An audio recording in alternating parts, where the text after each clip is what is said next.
आजादी का Amrit Mahotsav.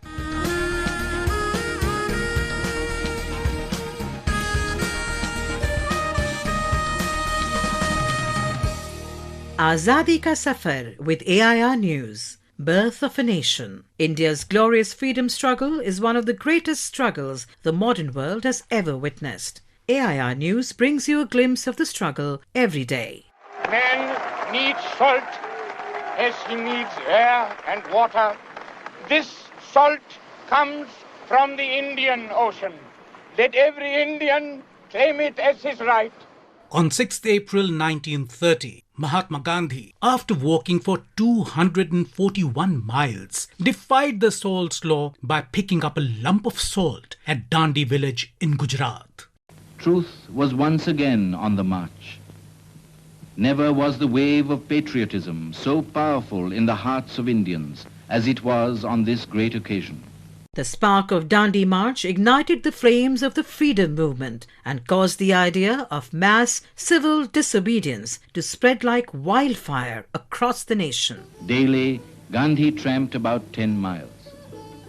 On the way, he spoke on his familiar themes, beseeching the people to abjure alcohol, abandon child marriage, and, when the signal came, to break the salt law. Dandi March was initiated by Mahatma Gandhi from Sabarmati Ashram on the 13th of March 1930 along with 78 satyagrahis. Daily, they walked and addressed public meetings. The ashram routine of prayer, spinning and writing up the daily diary was followed by every marcher. After the day's march through heat and dust, Gandhi and his followers entered the village Dharamshala for the night's rest. In the evening, the prayer meeting was held in the village. Gandhi explained his mission. The soldiers of the first batch had burnt their boats the moment the march began. He added that he would not return to the ashram until the Salt Act was repealed and Swaraj won.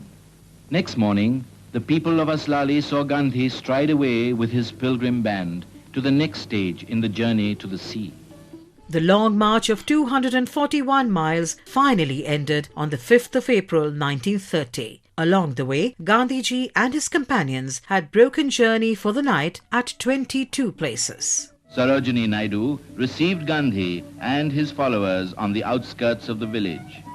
After relaxing for a few hours, he set out to prepare the people for the war against the salt tax that was to begin next morning.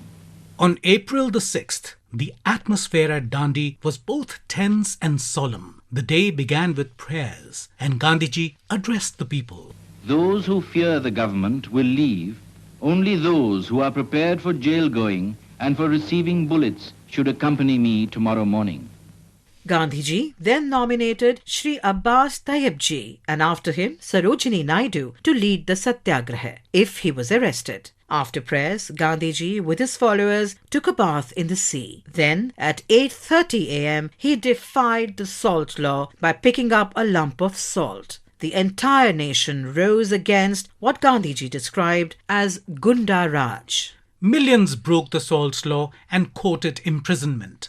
Salt depots were raided everywhere and the manufacture of salt was undertaken. In a single raid at Dharasana, 289 volunteers were wounded. But even the brutality of the police failed to break the morale of the people. The police opened fire in Calcutta, Madras and Karachi and perpetrated acts of brutality all over the country. On May the 4th, Mahatma Gandhi was arrested at Karadi, 3 miles from Dandi, whilst asleep in his cottage.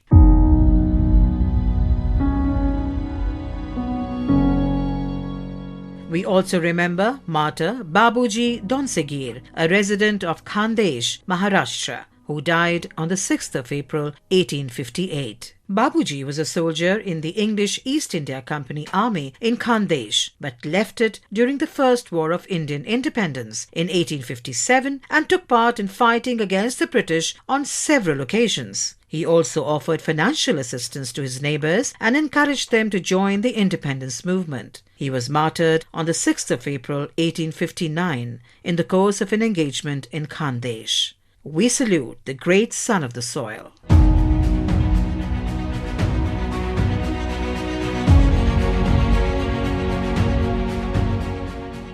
We also remember martyr Ghulam Nabi, who took part in the First War of Indian Independence in 1857. Initially a soldier in the British Indian Army at Ambala, Nabi joined the Indian freedom activists and fought against the British Army. However, he was captured by the British soldiers and charged with mutiny and desertion. He was executed on the 6th of April 1858 at Ambala.